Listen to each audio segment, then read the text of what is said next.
Hey everybody, welcome to the Asian Boss Podcast. The following is a conversation with Mike Chang, one of the OG fitness gurus on YouTube and an internet marketing genius. There were times when his six-pack shortcuts program literally took over the internet in that you would see his workout ads everywhere on YouTube. Then one day, he just disappeared all of a sudden, just like that, leaving many people wondering, what the hell happened to Mike Chang? Well, our co-founder of Asian Boss and guest host Kay was able to track him down in Bali, Indonesia, where they sat down for a long overdue chat. This is the story of Mike Chang, and you're listening to the Asian Boss Podcast. So Mike, you were arguably the most famous person on the internet or YouTube. You know, before Andrew Tate, there was Mike Chang from Six Pack Shortcuts. You were just all over the internet at one point. It's just a pleasure to have a chat with you just because I've known about you since even before we started Asian Boss. And yeah, seeing you in person like this, it's really nice. Thank you. It's I hear people tell me that they've watched me growing up. They're like, you know, when I was a kid, and when they say that, I'm thinking, how old am I, man? I feel like I'm like a grandpa or something, you know? Like I didn't expect to ever hear that. Watching you growing up, I'm like, how old are you? For those who might not be familiar with your previous business, Six Pack Shortcuts, could you explain to me, like, you know, what it was? We were making workout videos to help people get a six-pack, help people get in shape. That's kind of how it started, because we knew that that was the thing that most men desire the most. They want to have a flat stomach, they want to have chiseled abs, they want to have the great body.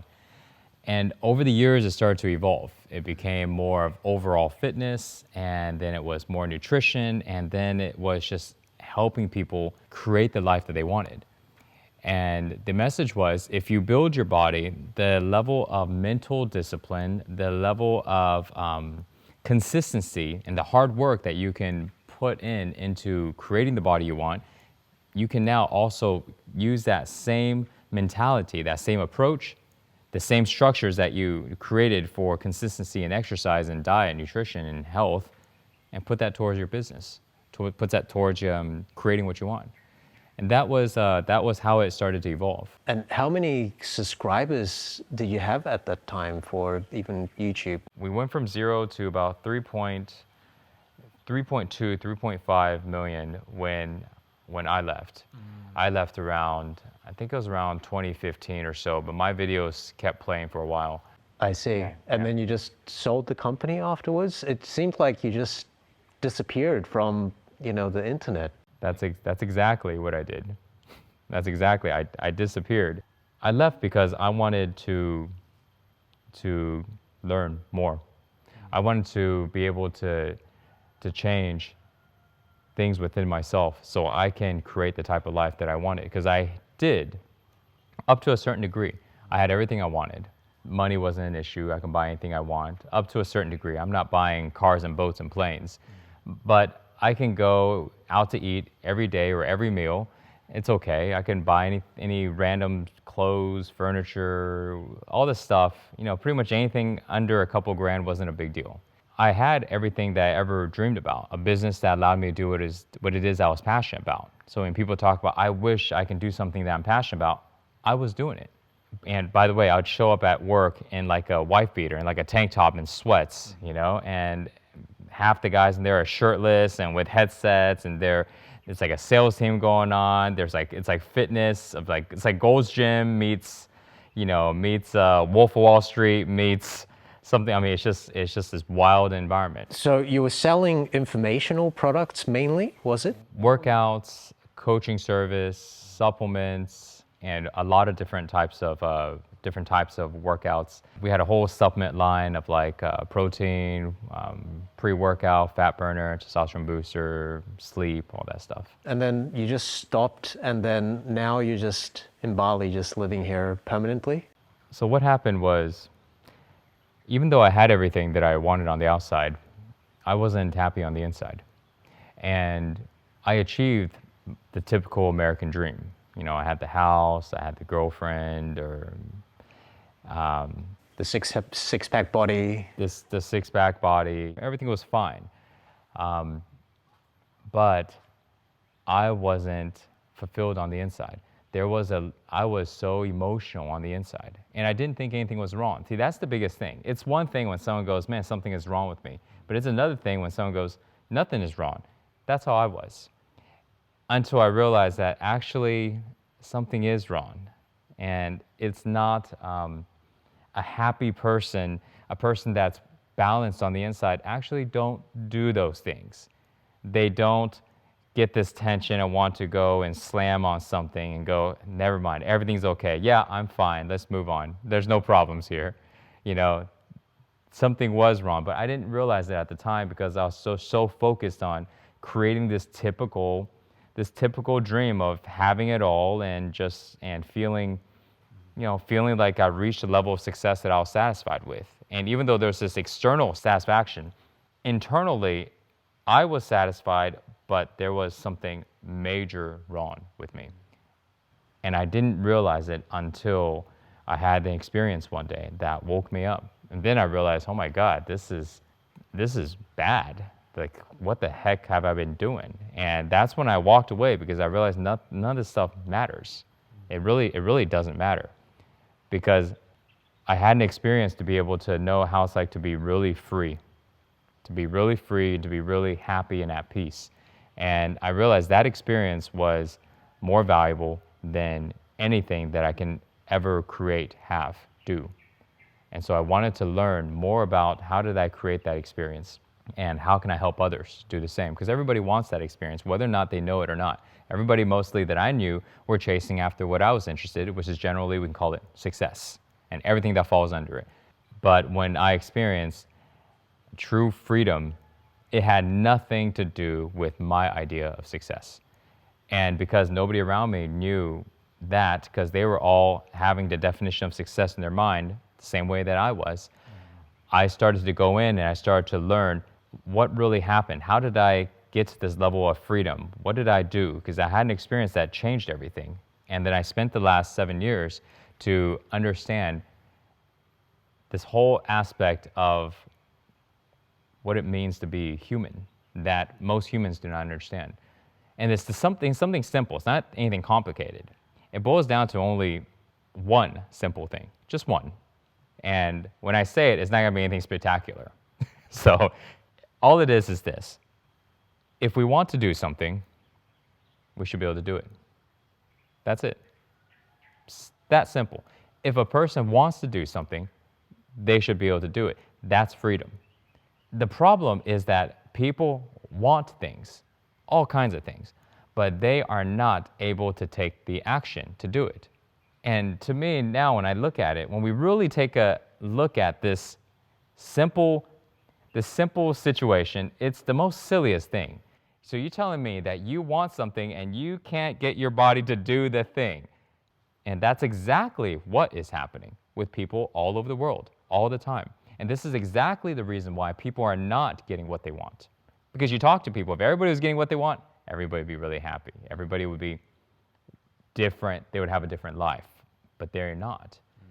And I know how to fix that issue now. And this is what I help people with. Because it's just the most basic thing. It's what real freedom is about. Not the fact that there's restrictions with government here and these laws and these situations in life and this person is not allowing me. No. If we really dive into what's happening on a daily basis, it's just that a person wants to do something, but they can't do it. I need to send this email out to this person, and it'll take me 2 minutes to do it. But somehow I can't seem to get myself to do it because of infinite reasons. I'm not feeling it right now. I don't know what to say. You know, I have doubt of whether or not it's going to be good, so I can't do it. Infinite reasons. But if somebody was able to do that simple outcome, their life would be very different. They stop procrastinating, hesitating, having self-doubt, finding every reason under the sun that doesn't allow them to get what they want. And it doesn't matter what they want. All it really matters is that there's an action that can take place. That's all. I'm just kind of wondering, do you think you chose Bali out of all the places in the world because it kind of connects to, more freedom, or I don't know. Was there a particular reason why you chose this place out of all the places you could have chosen? I stayed in Bali because of it, but I didn't choose Bali in the beginning because of it. Because there was a time to where I had all my bags packed, I sold everything, and I'm ready to move. And I was going to move to the Philippines, actually. Oh, okay. Yeah. Huh. And What changed your mind?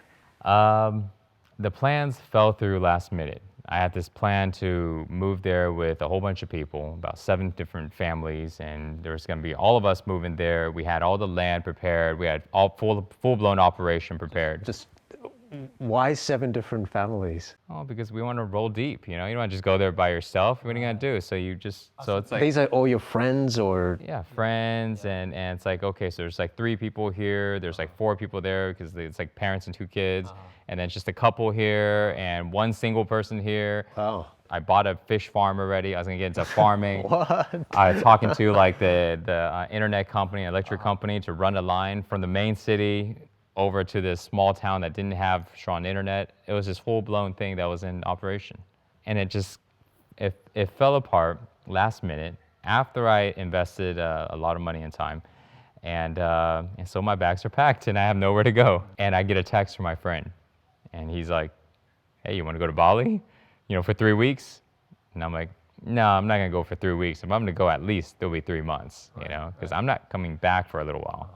Or ever. I don't know. I'm moving. It's not a vacation.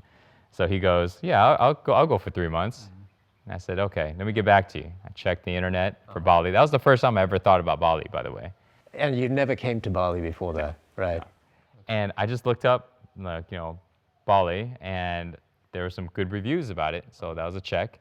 And then I asked, how's the internet in Bali? And it was good reviews again. I go, okay, well, so far, both of these are better than the scenario that I was dealing with. Internet was tough, and there was a lot of things to build to get people to want to come, because there wasn't much. I mean, I'm going into this remote village where, they have a light bulb with a string and like a plastic bottle, and that's like the light on like a random stick. That's like the light pole.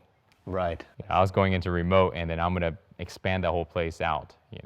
Even the place that you're living in right now, it's very close to nature itself. There's just a lot of nature. Even within Bali, it's kind of out of the cities itself. Was there a reason for that?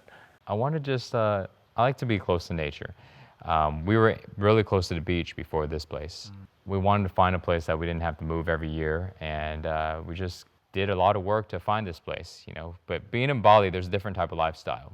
And villa shopping is like something you get really good at. And then now you're married, have a child. Yes. Yeah. Wow. For the people who are not familiar about you, could you tell us a little bit about your story from your teenage years to even starting Six Pack Shortcuts? The interesting thing about story is there's actually multiple versions. There's 2 versions. I'll tell you the one that I grew up with until I realized that there was another version. And that's something I actually help people do now, because we live our life by our stories, right? Yeah, it's what we think the meaning is of we create our meaning of our own stories in a sense, and it's our perspective. So this, the first version, the one that I lived my life with most of the time, most of my life until the age of about 32. I'm about 40, almost 40. And it was that I grew up in Houston, and I had a lot of struggles. I was picked on a lot because back in the 90s, being a Chinese person, there were still a lot of racists in the U.S. The typical type of names, like Chink was one. I remember, they do the little eye thing, like, oh yeah, da da da, and it's just silly kids, but it was still happening, things like that. And plus, I also grew up around areas where there's a lot of gangs. I was always being offered to smoke bud or drink, which eventually I was like, all right, fine, I'll sit and drink with you. I don't know how old I was. Not old enough to drink, let's just say. The environment was kind of tough, and I felt really scared. I was always fearful. My dad wasn't around too much. He traveled a lot. He was in and out of hospitals, schizophrenia. So that was the thing. So it didn't feel like I was going to be supported, kind of like I had to defend for myself. So at a young age, I was really interested in everything that can help you kind of defend yourself. And so you're watching these movies. I'm watching all the martial art movies, the action movies, Yeah. you know, and then you're seeing the Jet Lees and the Bruce Lee and the Arnold Schwarzenegger, Sylvester Stallone, you know, and Jackie Chan and all these movies. And it's like, I want to be like these guys. I want to be brave like them. I want to be able to fight like them. I want to be strong and look like them, you know. So I started training really young. And I actually wanted to go to become a Shaolin monk. You know, when I was around 8, I remember asking my mom, like, hey, Mom, you know, I think I want to be a Shaolin monk, you know, like I want to train. And she's like, no, you can't do that. It's crazy. I was like, well, why not? It'll be great, you know. I had to convince her. And she didn't agree. So I try to do things that I see monks do, you know. And, you know, you got like a big pot of like rocks, you know, like sand or rice, and you put your finger in, you jam the finger. Yes. Or you punch very hard things, or you kick very hard things, or you stand there in horse stance and all this stuff like that. And I started doing that really, really young, you know. I still got like a bump on my leg. Yeah, you see my feet, I right? can, My leg right I here? can totally see, I don't know if you guys that. see the cam here. Can It's you like, see that? yeah, so this is a result because, you know, being a kid, kicking hard stuff all the Oh my time. God. And then it goes all the way up to, this is less now, Uh-huh. you know, but if you feel it's kind of like jelly, you know. Oh yeah. Yeah, you can kind of grab it, you know? It's like, it's just ligament tissue that's just constantly, it didn't go back to place because I just kicked it so much. Wow. So, yeah, I mean, it's been there before I was 14, you know, probably earlier. So I did a lot of these things, you know. I made weapons all the time. I got really interested in knives. I carried knives around everywhere. Okay. Bow and arrow, you know, just random, like cooking up rubber bands together, just like, you know, ninja stars. The dartboard, like I make you know, a target board on the wall on drywall, you know, and then I'll throw knives at it, throw a bow and arrow at it, you know. I make ninja stars out of paper, and then I stick nails at the end of it, and I throw it at it. And so then I put a lot of holes on the walls, and then I patch up the holes with spackle, and then I do it again. So things like that. I worked out, and all of it was to make me feel more confident, make me feel like I can defend myself. You know, I practiced jumping off of high places and crawling and climbing up. All these things that I was like getting ready for battle, getting ready to defend, getting ready to run or fight. Were there any moments where you actually had to use, like, I don't know, your skills to get away from something, or was it quite dangerous, the area that you were living? I mean, because you were just mentioning. You know, so in my mind, it was really dangerous. In reality, now my view as an adult looking at it is, yeah, you know, it could be, but it wasn't as bad. It's not as bad as I thought. Now, being a kid, I think there was a different perspective, you know, especially when you're scared. But it was still a little rough. It was definitely still rough. You know, gangs will walk by and you don't have to even do anything. The way it works is, you know, if you're just hanging out and a gang walks by and they see you and you look at them, if you look at them too long, you give them too much attention, they'll just come. And they'll just find something to do to pick on you. And then if you do fight back, then they'll pick on you more until you stop fighting back, you know. And then after that, they'll leave. So this is the type of area it was. Cops came by every weekend arresting people because of, you know, domestic abuse, fights, drug use, all kinds of stuff. So that was a lot of my childhood. So I trained a lot and I worked out a lot because I just wanted to feel better. And accompanied with that, I always felt like I wasn't enough. I needed to be more because we didn't have any money, which is why we lived there.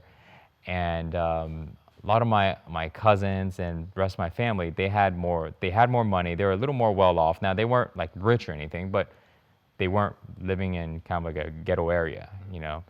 So there's always this sense of I'm not only in a lower class because of my ethnicity, I'm in a lower class because of just not having any money and living in this place and being like very, not having anything. So all of this just made me feel very small. So I did everything to feel bigger, you know, literally make my body bigger and literally do all these things to build the confidence. So that was that was my viewpoint of my childhood for most of my life. And that's what drove me to do everything up till I was 32. And then When did you start your first job? Because I think I heard that you did sales at 14. 14. Yeah. How was that like? Really, really scary. I was doing door-to-door sales, and I was 14 years old, and I was selling newspaper subscriptions. I remember knocking on the door and just hoping that somebody wouldn't answer. I remember walking up, and you have no idea who would just answer the door, and these people aren't prepared for you to come. So you see all kinds of things, you know. People with very, very aggressive dogs. I mean, you're just like, you know, half the time you're getting chased out of yards, running away from dogs all the time, you know. So it was very scary, and I wish that nobody would answer the door. That was the beginning. I knock on it, I'm like, I hope they don't come, so this way I can just go to the next door. But I wasn't gonna make any money that way, of course. I worked at that job for about 6 years, up until I was about 20. That's a long time. Yeah, I went from being very scared to having enough confidence to talk to anybody on the street. And I can get anything. I can get a pen, I can get a drink, I can get any random little thing. I can just convince them because I did it so often. So what are the biggest skill sets that you learned from the sales door to door? Reading people. You know, there's a basic sales process, and learning how to be able to read people, to respond to how they're acting, how they're feeling, so this way I know what to say and what not to say. I realized that my energy changed the way the interaction would be, because I noticed that days where I was low in energy, nobody wanted to buy from me, and days where I'm really happy and I'm kind of on fire and I'm in a row, and it doesn't matter what I say, they're like, okay. And I started to connect those dots over time. Sure. And just general sense of confidence, because now I at least know how to talk to people for that sense, not in general, just talk to strangers without feeling afraid. And then straight away, did you start, you know, doing your fitness videos, or what happened? I left there and I moved on to working at a gym, my first gym. So I started, you know, like I said, I've been working out for a long time, ever since I was about 11. But that was the first time I worked at a gym, and then I was selling gym memberships, and I loved it. It was so fun. We got all of my friends got hired, and it was pretty much like just all my friends coming to the gym, and we're all working together. We're all selling gym memberships, and then when the gym closes, we close the door, and then we make it into our own home. You know, we party, we turn up the music, we play games. You know, I mean, it's just all kinds of stuff in there. Really fun. So I did that, and then we got into, later on, that went into doing mortgages, AmeriQuest, doing subprime mortgages. This is before 07, 08 when the mortgage crashed. Right. This was like maybe about 3-4 years before. And that was doing phone sales, talking to people and refinancing, helping people refinance their loans. And then I remember I was 22 at the time, and I thought, if I'm helping people refinance their home, then that means I should be able to buy a home, because I know how this loan system works. Why don't I buy a home? And I remember telling my sister and my dad, and they were like, that's silly. You're only 22. Why would we need to buy a home? And I was like, well, you know, wasting money with rent, it's a good investment. And they're like, nah, you're too young. That's not going to work. You just need to save up more money. You just need to, you know, focus on other stuff. Don't do that. There's no point. And I was like, well, I don't care what you guys think. So I went and bought my first house. Wow. At 22? Yep. Whoa. So, because I moved out when I was 16. I was already working, doing the door-to-door, you know, and that's a whole nother story. I was throwing parties like every day. I turned that place into a gambling hall. You know, that's another story. You know, 4 days a week, gamble at my place. I'm 16, going on 17, and and people coming by gambling. I got my regulars, about 7 to 10 people, you know, and then you got the special nights. And usually one night out a week, about 30 people show up, you know, and we play blackjack, 21, war, high card, low card, you know, cash. It was dirty. Not just physically, the apartment was dirty. Like, dirty. People would be cheating, marking the cards, all kinds of stuff. Maybe it was just bad, you know. And I had to start creating systems. Like, okay, new decks every night, because you guys, I can't trust your decks. Man, I've never heard this story. Okay. Yeah, I haven't shared this one, you know. So usually about 2 nights will be drinking party. You know, Jello shots. We don't put them in little things. You just have a tub of Jello. Here you go. Here you go. Here you go. Everybody's passed out. I mean, I remember nights. I'm dragging people by their ankles, and they're on the ground. I'm literally dragging them, and I'm placing them here. I drag this person, I place them there. I drag this person, play them in their places. And I remember watching my friend. He was trembling. I was kind of upset at him because he broke my coffee table earlier. So I walked off, and then I came back. I go, no. I laid a towel on him, and then I walked off. I was like, there you go. You get a towel. It's yeah. So Wow. a lot of interesting times. That was when I was 16, 17, and then And then you bought a house at 22. 22. And then did you start six-pack shortcuts? Like, No. Then I was like, was okay, more. I buy a house, and I'm gonna leverage this house. And so I bought it a little undervalued. I did sweat equity. So basically, I went to work every day at 9. I got off of work around 8-ish to 9. And then I went to the house and I worked from 10 to 4. And then I go to sleep and I work at 9. And I repeat that every day for about 3 to 4 months. And I wasn't getting much sleep. But I started to renovate the house. And I sucked at it. So everything's kind of 80% done. You know, I did the floors, I was breaking walls, I was redoing all kinds of stuff. And then getting ready to get a higher appraisal value, so this way I can go ahead and leverage the house for a loan, a line of credit of some sort. So then I did that, got a line of credit. So here I go. I have a check for I have a check that I can write up to $64,000, you know, and I'm 22. I'm sitting there going, all right, what should I do? And my first thought is, okay, I'm just gonna go ahead and pay off some things and then buy some other things. And okay, cool. So I wrote myself a check for $30,000.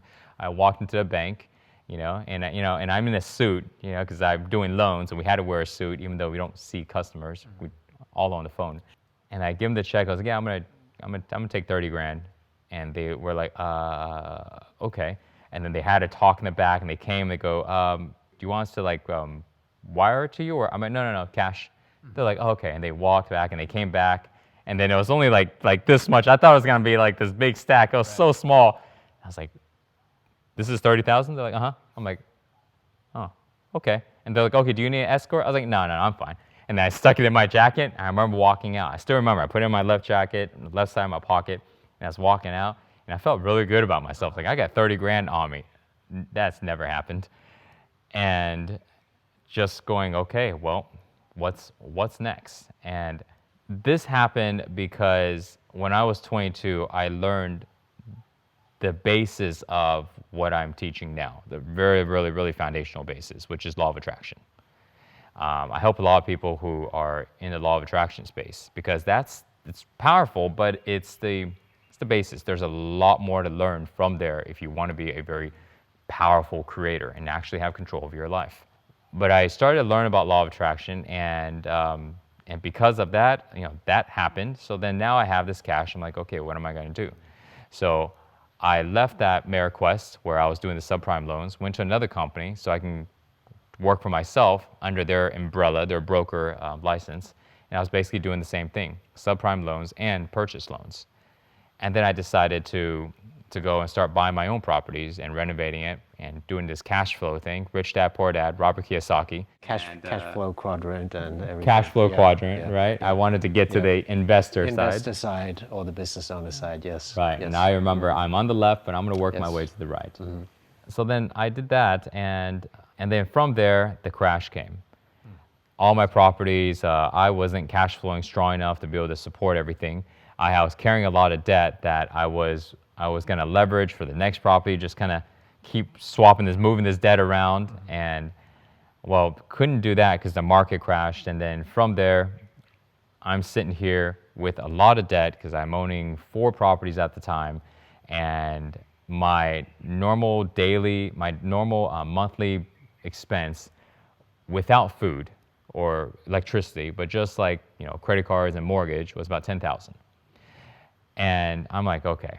So I started defaulting on a lot of stuff, and I got out of the loans business and I went back into the gym.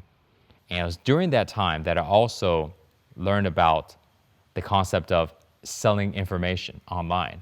So at that time, it's like, what? Selling information? Right now, it's like information products is like normal. Then it was not normal.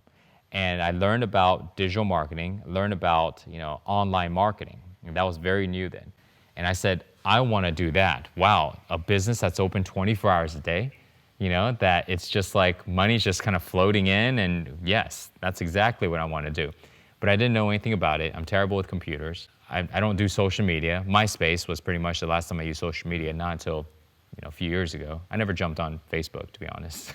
Right. I skipped that whole phase, thing. yeah. Once MySpace became Facebook, I just stopped. So I'm like, okay, I need to learn this thing. So then I started to study it, and I studied it for about almost 3 years.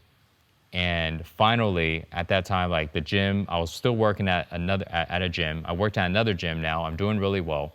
I just won this contest to where I was like the second top salesperson in the nation with 460 gyms, and I was the second one. I came in second place, or it's a big bonus and all this stuff. And I'm sitting down with the VPs of sales and all the big dogs of the company. This was LA Fitness, LA Fitness. And so I'm doing really well in that company. And they had no idea that, because I just won this contest, I'm having steak dinner with the bosses and stuff, They had no idea that I was planning to go and quit 3 weeks later, which is crazy for somebody. Most people leave when they are low. I left at the very high. I was crushing it. And I was going to leave because I decided I had a plan to go ahead and go into online marketing. And I wanted to do it, and I was willing to give it all up. So I had a plan on literally defaulting every one of my bills, everything. And I knew that I would last about 4 months before they kick me out. They take back everything. So I said, okay, so I got 4 months. So and I don't have enough money to pay for everything and still do this move. So I'm gonna not pay for anything besides the bare minimum: food, gas, water. And I'm gonna save up money, and I'm going to start this business and work my butt off. And that's what I did. So I took the bonus check from there, I took that last paycheck, and any tiny little savings I had, and I stopped paying for everything. And so I'm getting calls from credit cards, every day, 1-800 numbers are hitting my phone. It didn't stop for the next 7 years, by the way. Wow. And I didn't care. I said, I'm gonna build this thing. It's either I'm gonna do it or I'm gonna crash and burn, and then I'll start it back up again. And so I just put everything in one basket and I went for it. And I moved to Austin, and we just kept on going. I didn't take a salary for a while. I didn't have any money. All the money was getting exhausted because moving expenses, normal expense of paying for an apartment. I didn't have any money. It wasn't like I had maybe, how much, like 15,000, maybe 16,000 when I stopped. And between the 4 months, the move, and then a few months later, all the money was gone, and I didn't even try to spend a lot. So I was training people on the side while I'm starting this business. My account is getting overdrafted like crazy. I had over $1,000 in overdrafts in that year. It was just for the random things. It wasn't like I was buying anything big. I go to a store to buy an energy drink for $3. I look at the bank statement later, and it's like $37 overdraft charge for $3. And then I bought something else later, so it's like there's $70 overdraft charge just today for like a $7, $5 purchase. Right. This is happening all the time. But in order to make the six pack, your empire, obviously it took probably way longer than the 4 months. Yes. You wouldn't even break even at 4 months, right? So at the 4 month time, what happened? So finally, I remember we started to get some money out of the business, like $300 a month, and then maybe $350 the next month, and then next month we're up to like $500 for that next month, right? That's what's coming back, and that's helping with survival. You probably made the online program itself, and then you had a website, and then you Right. started making videos so Right. that you can send traffic to the website. Is that correct? Yes, basically, yeah. Okay. So I didn't have money to pay for rent. Me and my girlfriend at the time, we broke up, and it was a blessing because then I moved in with a friend, and he didn't charge me any rent. So I just kind of became the housemaid. I just clean up everything. I'm going, you know what? If I'm gonna live here, I'm gonna make it to where I'm gonna hold my weight and make it to where people want me to be here, because I'm not paying. So I can easily get the boot, and I can't even blame anybody. I don't have a right to be here. So I just did the best I could as a housemaid. So I just did what I could to continue to operate in this business, to do everything that I needed to do. And because we're not making much money and we're just putting in time and energy, we kept doing that. And then, like I said, that 300 a month became 350, 500, and then 600, and then 700. And then suddenly we got $1,000 payout, which is still not enough to live. But I'm hustling, training on the side here, training just whoever I can get my hands on who wants to train, I train them. And until finally, we were having a salary of $2,000 a month, which is still not enough to live nicely, but it was at least I can live with paying the basic stuff. And when you say we, it was me and my partner. I had one partner at the time. It was just both of us. I couldn't have did it without him. I didn't know enough about online marketing, even after studying it for 3 years. I just needed to jump in and do it, but I wouldn't know where to start. He had experience in it already, and so he wanted me to be the guy that's doing the products, being the face, and also because of my sales experience. And so he's like, okay, so that's gonna come in handy. So because he knew I had business and sales, but I didn't know anything about online marketing. Yep. So we partnered up and we did the best that we could out of our two skill sets, which there was still a lot of pieces missing. Tech was terrible. Things wouldn't work half the time. Design looked like crap. I remember I asked them going like, Dan, how come the lines aren't meeting on the website? It's doing this. He's like, I don't know, man. I mean, I don't know. I don't know how to do it. This is the best I can make it. And I go, okay. Because if he was going to ask me, I wouldn't even know how to put a line on a website. So, this is before they had, blocks and, making it easy. We did the best we could and bootstrapped every step of the way. And I remember somebody that used to work for me at the gym. I ran into him one day on the street in Austin, and I asked him if he wants to do some work for me. He goes, yeah. What should I do? And I said, well, we are starting to get some people calling in asking for assistance with processing the credit cards online. So I thought that, well, if somebody's calling in to ask about this problem, how many people are not calling in when they're running into an issue? So why don't I have a number for people to call when they have problems? Mm-hmm. And if they abandon the shopping cart and they put in their info, maybe we can call them, So I told him, can you do that? And he's like, yeah, sure. So he has a cell phone and he would go and he would take calls anywhere, anytime. And I started finding out that he'd be out there drinking at the bar. He'd take the call. Yeah, what's up, man? It's Travis. Yeah. And I'm like, oh man, this is terrible, And so this is how it was. I mean, like, I'm talking just bootstrap it. Like, it was literally, the way I looked at it was, what needs to happen and what can I do to solve it now? Not how good it looks. It didn't matter. It didn't care. We just need to solve it. And in that situation, people need to ask questions. They need to talk to somebody. Who can I grab to go that they can talk to? This person. Okay, done. How much revenue were you guys making? So fast forward, there's all these things that happened to eventually grow this, because we were in this, there's one point to where we're in a residential apartment. Yeah, maybe share us the story. What happens? I remember this guy walking in, and you just see his eyes like looking around like, this is so surreal, man. Like, holy crap. Like, and he's just like kind of so surprised, because you walk into, imagine, right? You're walking into a residential apartment, you got the 3 floors and all this stuff, and you're going into an interview, but you don't know, you're just following the person. You're walking through this hallway, and then you get into this apartment, and then you open the door and you walk in, and there's like 20 computers with 20 guys on headphones, and it's loud, and everybody's talking and moving around, walking around, and you just walk into, and you're going, what is going on? That was our office, a residential apartment that we were operating under the table, because you cannot operate a business in a residential space, not legally. Mm-hmm. So there were days to where we would get, like they'll check the fire alarms, they'll check certain things in the apartments, and we literally had to break down the whole place.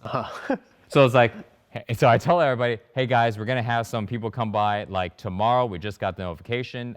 We need to break down everything like now, So we've got lines running everywhere. We got all these tables. everything gets broken down, drop all the furniture there. You walk in, looks like a residential apartment. And then once the check is done, okay, rebuild it back up. Boom, boom, boom, boom, boom, boom, boom, boom. Everything's back and we're running like normal. We did this a few times in that place. You know, fast forward now, we're about 4.5 years, 5 years in. We've got about 60-something people. We're in a 6,500 square feet office. We are renovating a 30,000 square feet office across the street. That was an old church, and that's being converted into an office. And I'm building out more spaces to close in the outside to make it very large on the outside as well. Inside was 30,000 square feet. Outside was big. And we're building it out so we can transition to there. We were doing about 13.2, 13.5 million at the time per year. Per year. We had So the that's first sales, is it? gross sales. Gross sales. Gross Okay. sales, gross revenue. Yep. And our next tier was to get to 50. I had the plan. Oh, I had a plan to get to 200. So there was, you walk in, it was basically just like how it was before, except it's evolved now. But you still walk in and you're walking into the sales room. That's the first thing that you see. And there are mostly men, but some women as well. Everybody's kind of in gym wear. Everybody's got headsets. It's loud. They're talking. There's footballs flying around the room. People are wrestling, talking smack. There's a huge 80-inch TV on the wall, blasting out, updating at real time all the sales numbers. Mm-hmm. There's pull-up bars right here, and people are chasing Monster energy drinks because we go through 2 cases a day. Wow. So about 60 cans. Yeah. And so then as you walk in, then there's like just all these offices on the one side, and there's the marketing team, the copywriters, the graphics, and all this stuff. And then you walk around, there's this large break room, and there's this huge banner that's on the wall that was blown up from this quote board that I bought at a place called Marshall's, which is where they buy, like discounted stuff. I bought that years ago. I used to put that in front of my restroom, and I sit there every time I'm sitting on the restroom there, and I'm reading the quotes, and I love those quotes, and I was all about principles, mindset, and ways of being. So I blew it up, stuck it on the break room, because everybody goes in a break room, so you'll always be seeing those things. And I would have so many conversations right in front of this massive banner on the wall about what do you think about this, and basically help train the mentality of my team members on work, how to see life, how to be this and that. And because we're really, really big on that. I believe that if we want to help customers, we need to help our own team. So this way they can do a better job. They can perform at their highest. So were you focusing like on, company culture? Big time. How did you do that? What kind of, other than the quotes itself, were there ways which you, something different that you might have done? I made sure that everybody is an example of what it is that we are doing for customers. So if we're telling customers they need to exercise, right? Because we're a fitness company. So then our guys need to exercise. So then every morning we'll do yoga outside for about 45 minutes. And my team did it. I was in charge of about 40 of them, and 20 of them was by my partner. So my team did it. They did yoga, and then after that, they were instructed to then do a 5-minute workout right in front of their desks, 10 sets, 30 seconds, right in what they're wearing. So that was 5 to 7 days a week they did that. We provided meals for everybody. We did that from day one because I always cooked in bulk. And when it was just me and my partner, we cooked for each other all the meals for the week. And then each person that came on, we cooked more meals and more meals and more meals. And now there's 60-something people. We're spending about $16,000 a month on food alone. 2 companies catering food, dropping in food every Monday and Wednesday. People get to bring food home. So people came in on their off days. They make a couple calls, grab some food, and go. And I knew they were just coming in to grab food. I didn't mind, Something big was that every single person that came in, number one is I didn't really talk to them for too much for the first 2 weeks because I'm very, very, very busy.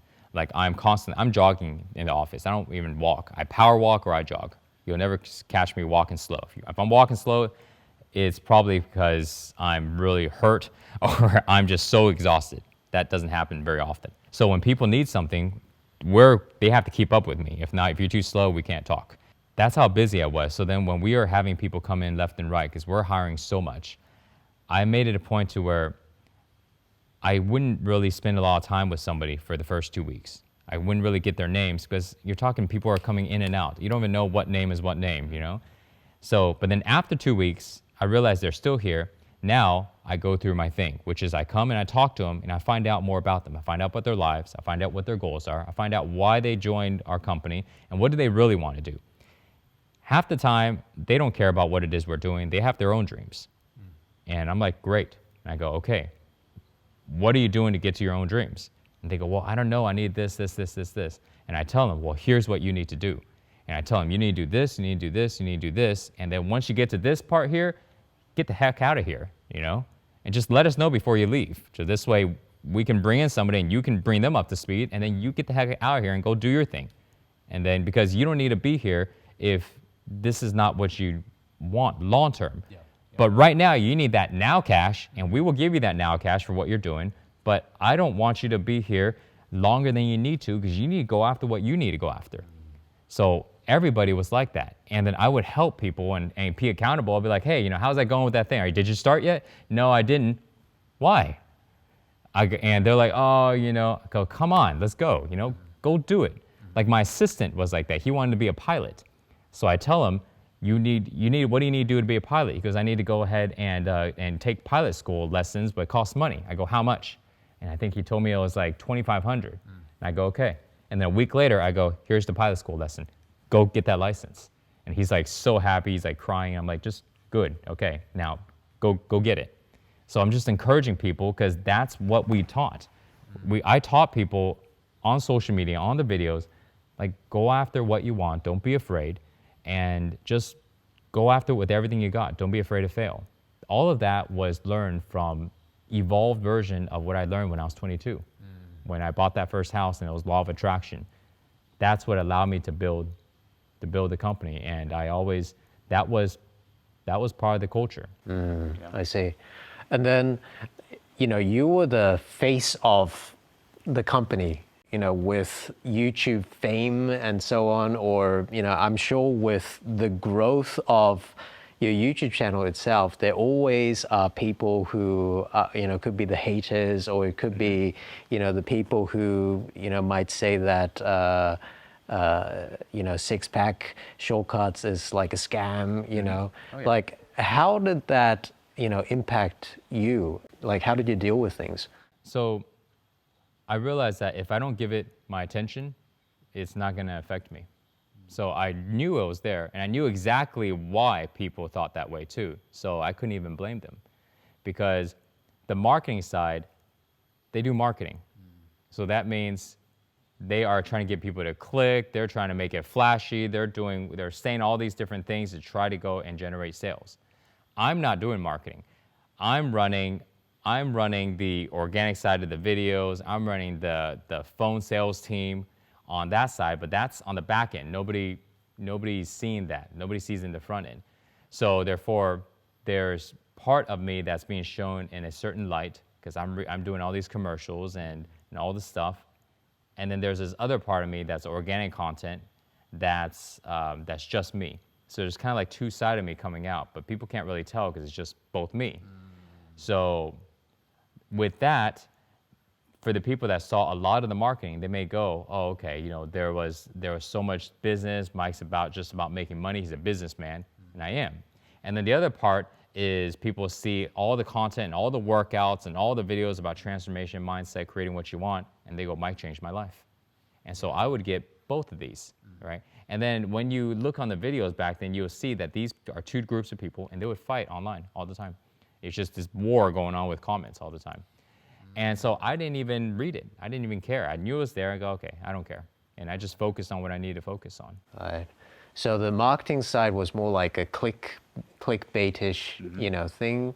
But then again, yeah, because I saw a lot of comments, and I think, you know, I would definitely be on the side where you got us to just exercise, you know, and then just purely enjoyed the exercise itself. For the people like, that use the videos, they're like, Yeah. this really works. I'm really motivated because I didn't just tell someone what to do. I did it with them. Right. Yeah. Yeah. But then, but the people that didn't and just saw the retargeting ads, they're like, oh, he's just following me everywhere, and you know, he talk about this angle and this angle, and it's just sales. It's not true. And the thing is, like, if I could run both departments, I would. But back then, it's like, I can't. It's beyond my capacity, So I can't even blame them. But that's how it was. When you were running the company itself with your partner, like, what would you say was the biggest hardship or hurdle that you had to go through, that particular period? On the business side, it was integrity. When you're in business, you know that if we do this, this, and this, it would increase revenue. It would move us forward. It would generate more resources. But does it give people value? Does it really help them? Or is it perceived value? Very big difference. Customers can think it's valuable, perceive value. Real value is, are they really going to see the change? And I can see through all of it. And there are times where I'm like, this is not gonna, it's not valuable. They go, that's what they want. I go, but they don't know what they want. Like, they don't know what they want because that's why they're not in shape. If they go, I want this and this, and I go, yes, I know that's what you want, but that's not going to get you what you actually, that's not what you need. It's what you want. It's like a person that goes, I want to be successful. Okay, great. So tell me what you want. I want to have the car and I want to have this big house. For what? So this way I can look successful. But you're not going to be successful. You're just going to have stuff. No, but I want to look successful. This way people can think I'm successful and then I'll be successful. And you're like, bro, that doesn't work like that. Here's what you need to do. But they'll tell you that's what they want. And when it comes to workouts and stuff like that, it was the same thing. People would want something, but it wasn't what they needed to get to the results. But then when you're in marketing, you look at it and you go, what do they want? And I'll give it to them and I'll charge them a price for it. But for me, I'm going, yeah, but they're not going to get more results. So there was always that game when it comes to the business side. And we're always button heads with people in marketing, from the sales copy to the way they write it. I'm like, no, this is BS. I can't say that.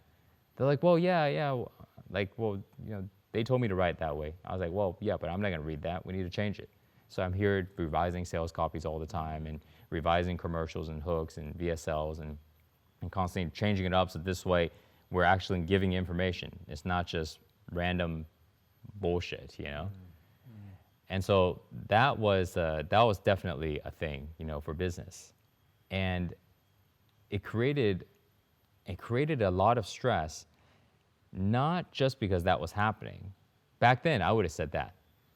It's because of that. Now fast forward, I realized the real reason. The real reason was I needed to be seen a certain way. I'm not properly being represented. I'm not like what they say that I am. Like, I'm not like that. Everybody who knows me knows I'm not that, but yet that's what they believe because I'm portrayed that way. And that conflict, the need to look a certain way really got to me, and I would be upset and angry and all this stuff. But deeper inside, it was because I wasn't okay with the way I was. I always needed to be better because, remember I was mentioning when I was growing up, there was this sense of lack of worth. So I always worked on trying to improve, trying to prove to myself that I'm more valuable, that I have so much things, that I'm more than what they think I am, even though nobody's really thinking anything, but it was just in my head. Yeah. So that was really the biggest thing that caused the problems in business, and it also caused problems in my relationship as well. I think you had to let go of, or quality control. Yeah, quality control part was quite interesting. So we scaled up really fast. There was a time where we were scaling really fast on the sales team, and we scaled from like, I think like 15 people to 40 people, in like 2 months or less. So then we were at 40 people, the numbers are going through the roof, and then we start finding out that the salespeople they're saying things that weren't true, and I started finding out they're not saying everything to the customer that needs to be said. They're not verifying information. Customers get confused on stuff. So I realized there's not proper training. There's not proper systems to check on what people are doing, how they're doing it. existing people that was affecting the new people, because new people just copy the old people. So there's all this stuff. So I told my sales manager, all right, get rid of them all. They're like, how many? I was like, all of them. This person, this person, this person, this person, this person, like all of them, gone. They go, are you sure? I mean, that's like over half the team. Yep. And they go, what are we gonna do? Rebuild it again. So they're like, okay. So we cleared them all out. And then we had just the core people, the people that were solid, the people that we can trust, and then we rebuilt it again. You know, so I remember that happening. Once they saw that I didn't hesitate to let go of people on the spot, like, out of there, you know, they're like, oh, okay, all right, he means he's serious. And they were making so much money that they couldn't find a job like this anywhere else. Like, people would come in, they're used to making like 3 grand, 3,500, and they come in, they're making 8 grand, 12 grand a month. I mean, you grew so fast on YouTube. What was there like a hack or something like back in the time? Nah, I don't. There was no real hack. I mean, we figured out just some really basic things that everybody figured out now. Number one is, if you're gonna be in YouTube for fitness, you need to show that you are fit. Everybody knows that now. Back then, they didn't. That's why they all wore shirts. Now, shirtless is like the norm. Nobody goes, oh, look at this person trying to show off because they have a great body. No, they go, this is the standard. If you're in fitness, a lot of times you're gonna be shirtless talking about something. So there's always this visual going, I believe what you're saying because you're fit. I see. Right, and of course this mentality is portrayed in other areas of business, like a person that's showing their big house and cars and fancy stuff, and they're going, I hope you make money. You know, so that was something we did, and that's why I was shirtless all the time, you know. It was kind of a thing, like, you know, Mike doesn't own a shirt, you know. Right. And really, it was doing the work without hesitation, doing the work without fear. That was really what caused the success, because we didn't know what we were doing. We didn't know, because every step was new. We never did it before. And a lot of times people didn't do it before, so we didn't have people to copy. I remember the day when we found out that somebody that we were copying was actually copying from us. And I remember going, why the heck are we copying them? It's like, oh, I don't know, we used to always copy them, but we found out they're actually been copying us for a while. Because see, they copied us here, here, and here. We're like, so this is nuts. Because we got so big that all the eyeballs were on us. What are these guys doing?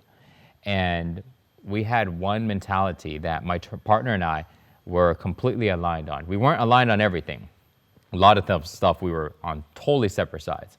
But there was one alignment that him and I both, right from the beginning, had the same mentality, and that was the key to our partnership. That was really the key, and that was, we were willing to do the work. And just that thing, willing to do the work. And when we talked to people and we found out that if they were willing to do the work, we bring them on. If they weren't willing to do the work and they were just kind of hands off, I want things to happen, but I'm too lazy to do it, they're not right. So we started bringing on people that are just like us, that are willing to do the work. So imagine you got a whole bunch of people that were working really, really hard, getting things done. We had short timelines to knock out a lot of things, and people were knocking them out because they worked hard, because they saw how hard we were working. And so we live by the mentality a lot of times, like, we're either the first ones in or we're always the last ones out. And I'm always the last one. I'm always closing up the office all the time, closing it up, you know. And I was a big advocate, you know, we talked about culture. I was a big advocate of lead by example. Lead by example, lead from the front, don't lead from the back. So when people see me jogging through the office, constantly working, like I'm nonstop going, they know, okay, Mike's working that hard. I'm not gonna slack because he's the owner and he's working harder than me.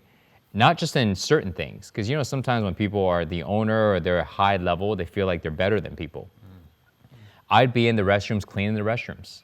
I'd be wiping up the counters, and you see me digging in the trash because I got a recycling bin and a trash bin. And when I go ahead and look in and I see all this plastic in the recycling bin, you see me digging in there, wiping it up, and putting the trash, doing that all the time. You see me in the counters, cleaning it and picking up stuff off the ground and putting stuff up. Or I'm in the restroom, or I'm like, sometimes I see the toilet, it's just crazy, you know? And I'm sitting there scrubbing the toilet, and then I wash it, and then I flush it, and then I'm done. And so I'm doing all these things constantly. It doesn't take me time to do it, but I just do it really quick, and then I'm off doing something else. I'm always going, always doing. And people followed that. People saw me doing it, and they go, oh, right, well, if Mike can pick up trash off the ground, and he's the owner, he's the one paying everybody, of course, I'm gonna pick it up too. So a lot of things started happening because of that. And when I left, slowly every one of those things started to fall apart because nobody else is doing it, so why would I do it? You know, especially when I'm not getting paid to do it. You see, so then it became very transactional. People started doing what they're being paid to do and nothing more. And you don't want people like that because they would only do the bare minimum. You want people that are about the cause, but the only way that they can be about the cause is if there is somebody else that's leading, that's really, really being the anchor, because it affects every single thing that happens in the company. When that person, like Steve Jobs, when he was with Apple, everything was different. Now, like I just got a new iPhone, I found out the thing doesn't come with a charger. What? What do you mean it doesn't come with a plug? You plug into the wall. Oh yeah, that's separate. That's silly. You know, it's like little things like that. Yes, I'll go buy a charger, but it's obvious that why they would do it like that. You know, if you're gonna buy the phone, of course you're gonna buy a charger.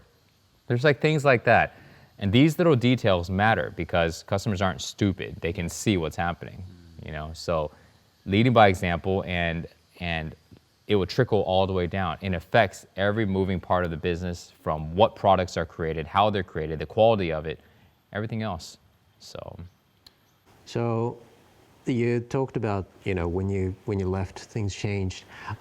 So let's get into the biggest question, like why did you leave? I knew where I was gonna go. I had no doubts. I was going into television. That was the next step because I'm already connected to all the people. I started showing up. It's like now I'm talking to agents. I had an agent that was getting me I was getting asked to go to all the shows. Like I was gonna be like trainer Biggest Loser, Survivor. Like Survivor wanted me there, and all this stuff. As you were mentioning, like you had enough money. You have great body. You have probably all the things which people would call success. How did you feel at that point? At that point, I felt like just getting started. There's so much more.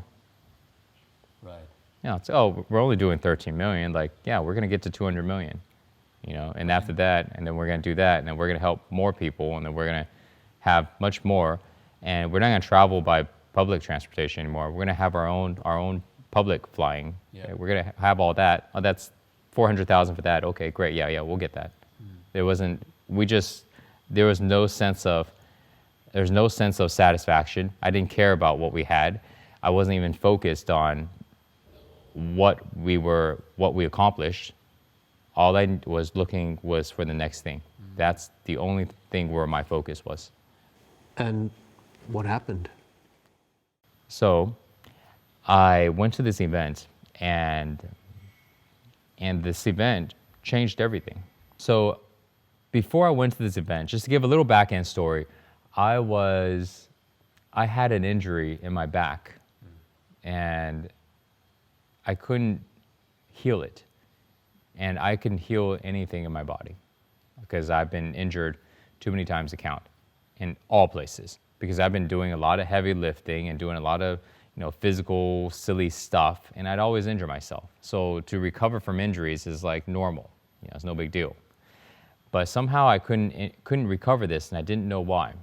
And I tried to, because it was from this silly thing. Like I was trying to pick up this large tree trunk and carry it home, into my car, which is 50 yards away. I would do like silly things like that. Instead of like finding a smart way to do it, I just bear hug it, deadlift it up, and just start walking with it, Sure. So I blew out my back. That would have been a month and a half. It would have been fixed. Well, that injury didn't didn't heal, and it got worse, worse, and worse. I mean, I couldn't stand, I couldn't sit without pain. I couldn't lay down without pain. It was just constant jabbing, like a sharp, sharp, sharp pain. And I couldn't film workout videos really well because I couldn't hold a 20-pound dumbbell. My core wasn't strong enough. I'd be in pain. And I remember this was happening, and I didn't know what to do. But I had to keep making videos, so I did the best I could with dealing with all the pain. Also, I started to be ineffective in my ability to manage my managers and run my departments because I couldn't understand what they were talking about. I couldn't connect the dots anymore. It was like I couldn't understand sophisticated conversations because my mind couldn't keep up. And I didn't know why. You know, when someone's telling you, they go, this is happening, this, that, and you kind of connect the dots. I couldn't connect the dots anymore. And I had no idea why it happened, when it didn't even start.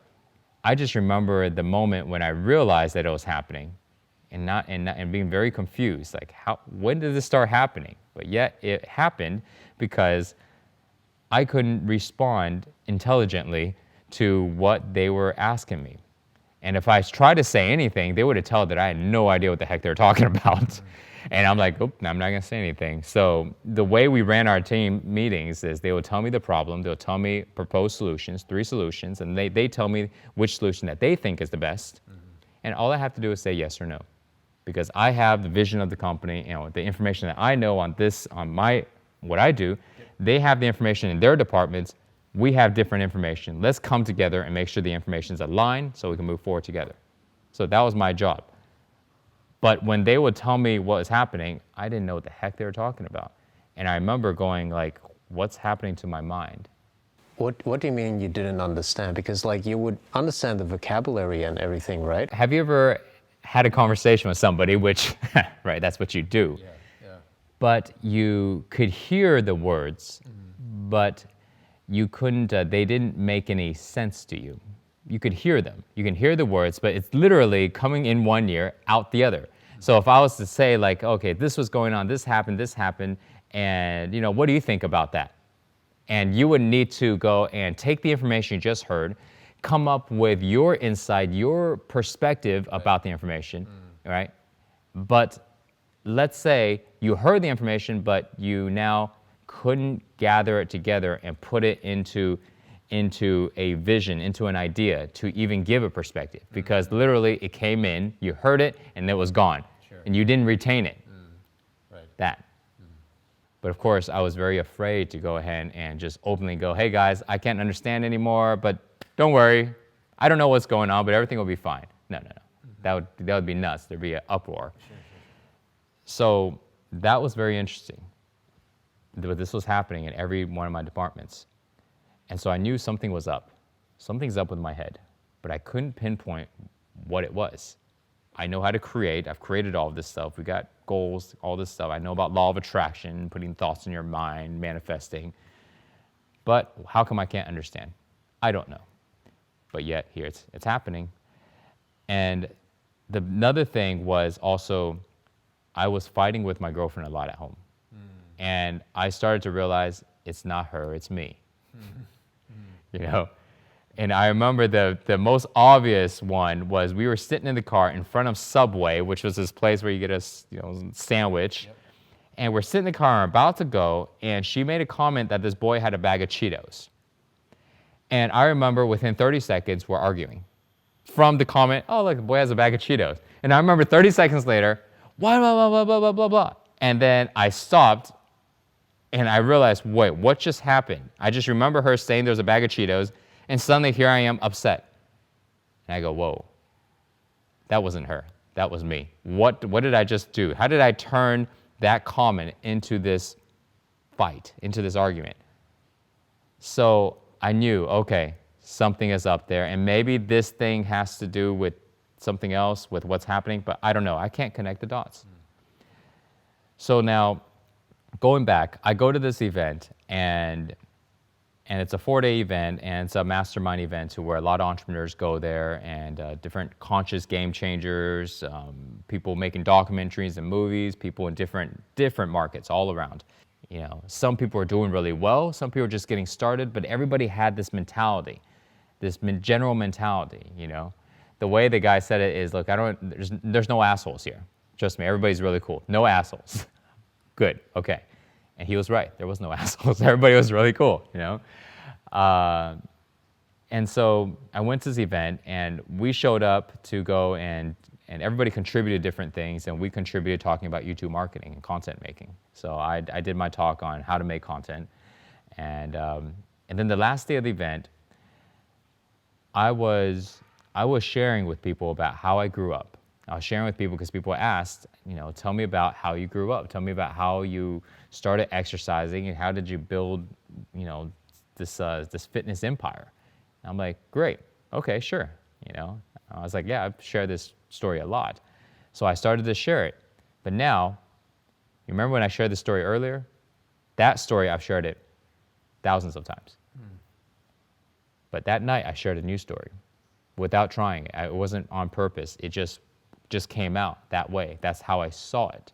And that story is, well, I grew up in Houston, and you know, I was really inspired by Arnold Schwarzenegger, you know, and inspired by all of these action workout people. They're so fit and they're so strong, and I wanted to be like them. And I had a neighbor across the street, you know, there were 3 brothers, and one of them was really, really fit. And he was a little bit older than me. One was younger than me. And so we all kind of worked out together. We didn't even have any weights, so we're lifting bricks, you know, and all this stuff. And so we trained together, and I was always interested in muscle magazines. I had a lot of all the muscle magazines. I read them like crazy. And I was just so into fitness. And me and my mom would watch Arnold Schwarzenegger videos, movies together. So I wanted to go and transform my body and look like these guys. And I trained a lot, and I was always physically active. I loved being physically active. You know, I wanted to train my mind to be really strong because I saw these guys were really strong. I was really inspired, and I did. You know, I remember I would ride my bike, and you know, your legs would burn when you're riding your bike after a certain, you keep pedaling. And I remember in my mind, I would go and silence my mind, stand straight and look straight as I'm pedaling, and I go into this tunnel vision to where I'm disconnecting from pain. My legs are on fire at this moment, and I'm still pedaling, and the legs are just extreme pain. And I'm like, you know, like 13, you know, 12, and I'm still going. And I'm consciously doing this. I'm going to just go into tunnel vision, and I'm going to keep going because I'm going to get past this pain. I can do this. And I remember mentally visualizing myself as a train, you know, where it's like, and that was the motion of with my legs. And so I was so inspired to train in that way and have that type of discipline and focus.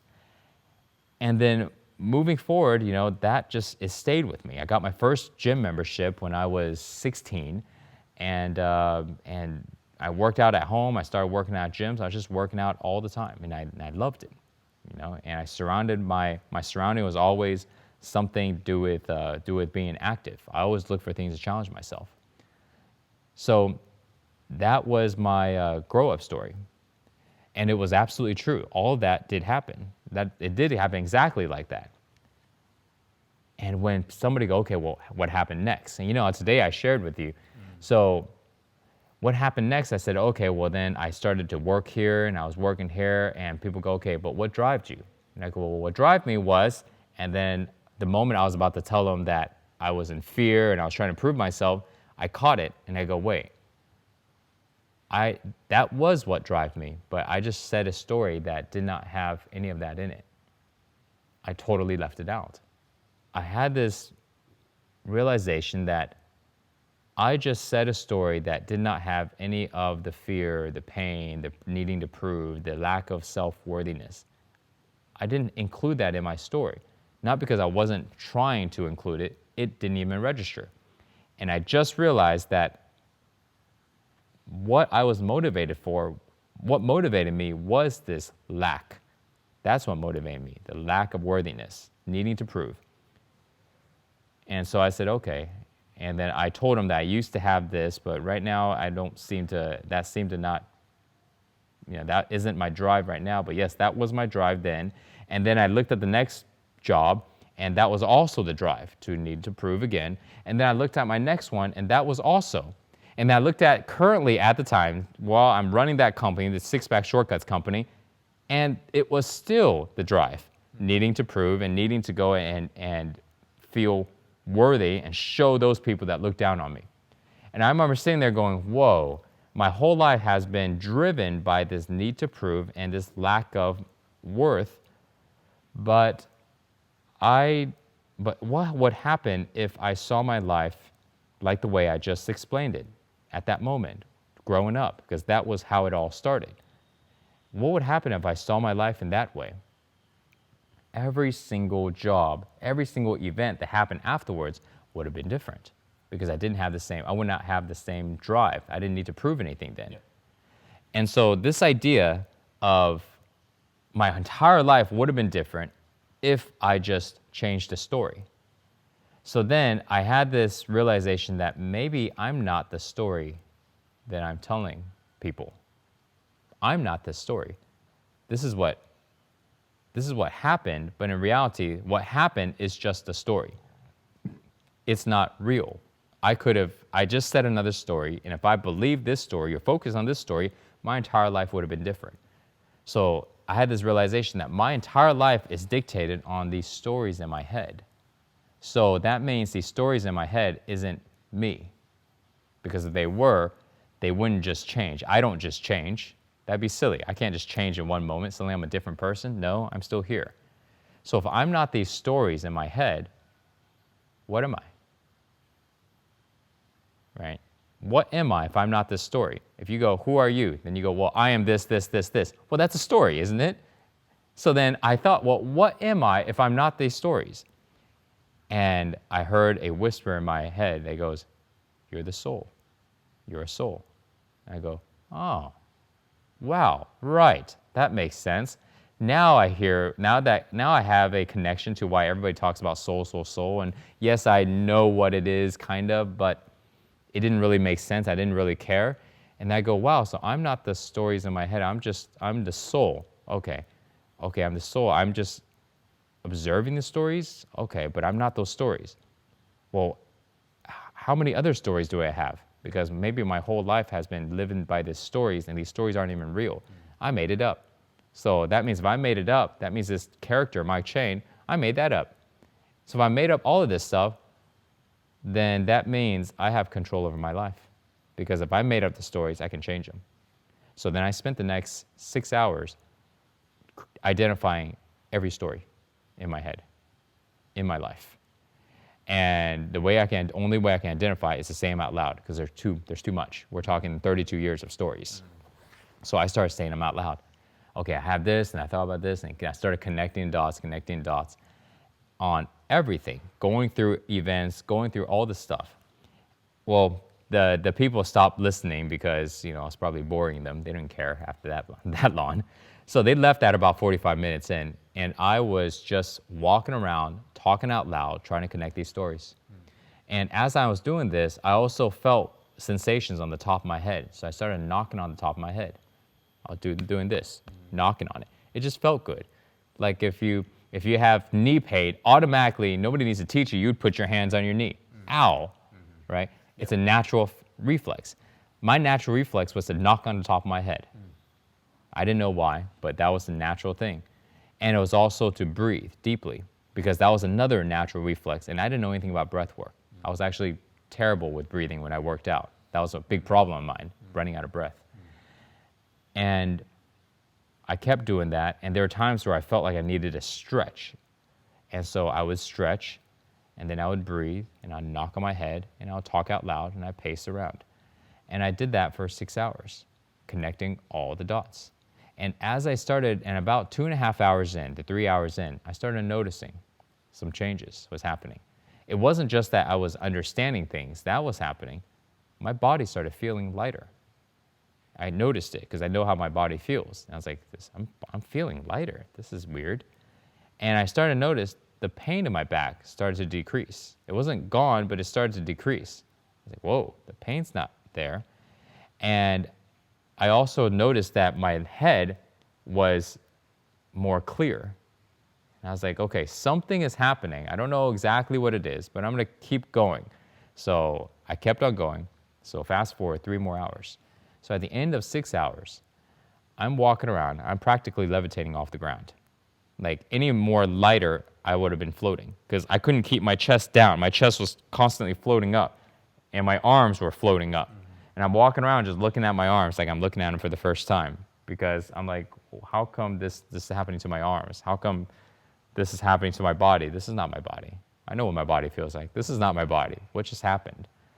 And I had a complete understanding of my entire life and everything that happened. And I remember having no worries, no fear. It all went away. No stress. I was not afraid of anything. And the feeling was so good, so free, that the vision in my head of how I was just 6 hours before was the worst type of being trapped that I can imagine. And that was, the vision that came up was, I'm in a dark hole, you know, like you dig a 10 feet hole into the ground, small hole, not very big, in the ground. I'm chained up. I have like something over my mouth covering me, and there's something that's covering the sun. And I'm just in this hole like that, and I can't get out. That was my state of being just 6 hours before. That was the only best way I can describe it, because the way I felt right then was at such a high freedom that in reference, the only thing I can explain is that's how I was. This is how I am now. So this way I can give a reference to how free it was, because I didn't know how else to explain it. And I realized I never want to go back there, ever. How did you get into that state though? Like, can you just normally get in, like, you know, all of a sudden, like seeing your whole life just kind of go through like that? Well, so now I stay in that state now. And well, yes, you can, but it may not be that extreme. But everybody can get to that state. Because what actually happened there was we have energy inside our body. That's what makes us tick. Without it, we're gone. So this energy, we can say, is emotions as well. This emotions that we have experienced all our life, it has accumulated inside of our body because we never were taught on how to release it. Just like if somebody didn't know how to sweep and they only know to sweep things under the rug, they would just do that all the time. And at some point, the rug is filled with a lot of stuff. And that's how our bodies are. And that day, I cleared the emotions from the body. And when I cleared it from the body, the first effect, well, not the first effect, they're all simultaneously happening at the same time. The body becomes light, so you are literally less dense. Your body is less dense, which means you feel light. And if it got any less dense, you levitate. That's how people levitate.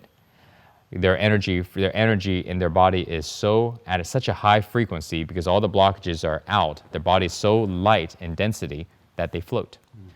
The second thing is that every time when we have emotions in our body, there is it affects the mind. There's a perspective that our mind looks through in the way ourselves and situations and all these things. And when we let go of that emotion from the body, that lens drops and we can see a little bit clearer. So if we let go of all the emotions in our body that's been accumulated, then all of the lenses drop and what we see is everything. Everything that's happening right now. And when we see things, we don't see just selected things. If we were to look into our life, we would see the real scenario of what actually happened versus our mental story of it. So that day, everything got cleared. So that's why. So what I experienced was that, and the healing was because once the energy opened up, the body instantly healed. Because we can change matter really, really quickly. Because if we change the energy, matter changes automatically. And how did that lead to stopping, six-pack shortcuts? Like, how did that happen? Once I realized that, once I experienced that, I knew instantly that this is what I've been looking for my whole life. I just wanted to be happy. And I thought happy was the type of success that I had. Money, fame, and all this material stuff. And I was helping people. So it wasn't like it was just about the money. I had high integrity to help people, and I was changing millions of people's lives. The videos are getting lots of views, and people are using it, and testimonials after. So but that was not happiness. And I knew it because I was doing it and I did not feel the way I felt. And at that moment when I felt it, nothing in my business changed. Nothing in my life outside changed. I'm in this random event here, so nothing in my real life changed, and yet I'm experiencing this. So that means this is actually coming from inside. It had nothing to do with the outside. And if it has nothing to do with the outside, why would I care to keep up all the stuff on the outside? For what? The outside could not have brought me what I was experiencing because 32 years it hasn't. So I'm not going to be optimistic and go, well, just a little longer. No. If it didn't happen in 32 years, what's the chances of this happening from what I've been doing? I think none. I'm not going to take that chance. I wanted to hold on to what I was experiencing, this level of happiness and freedom. And I was willing to give up everything to hold on to it because nothing was worth what I was experiencing. Nothing was. And they can take everything. I didn't care. I'll trade it all. Take everything. I don't need to have anything. Just please give me a couch so I can sleep on it, so I have a roof, and that's it. And if I can hold on to the way I feel, I'm the luckiest man alive. You have no idea, because that's how good I felt. So just even imagine that. Like, how good does somebody have to feel to go take all my millions and take everything that I've ever built, everything, girlfriend too, you can take her too, it doesn't matter. Just take everything, I don't need anything. And I'm fine, I'm the luckiest, I'm the happiest. Just imagine, like, people won't even know like what that state even feel like. I didn't. And even now when I tell somebody, they don't know, because you don't know until you actually experience it. Yeah. And when you experience it, then you know. So you felt this, extreme happiness state, and then the next thing you know, you're probably going to your co-founders and just sharing your story. So Yeah. What did you tell them? Well, I told them I'm experiencing this, and this is awesome. I have no idea what it is, but we are going to teach everybody because everybody wants this.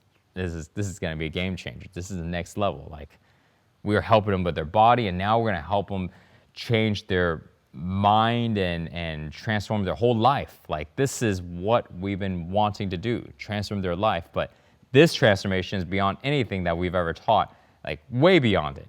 Like, I'm going to find out what this is. And we got the audience. This is going to be the next level. And they didn't agree.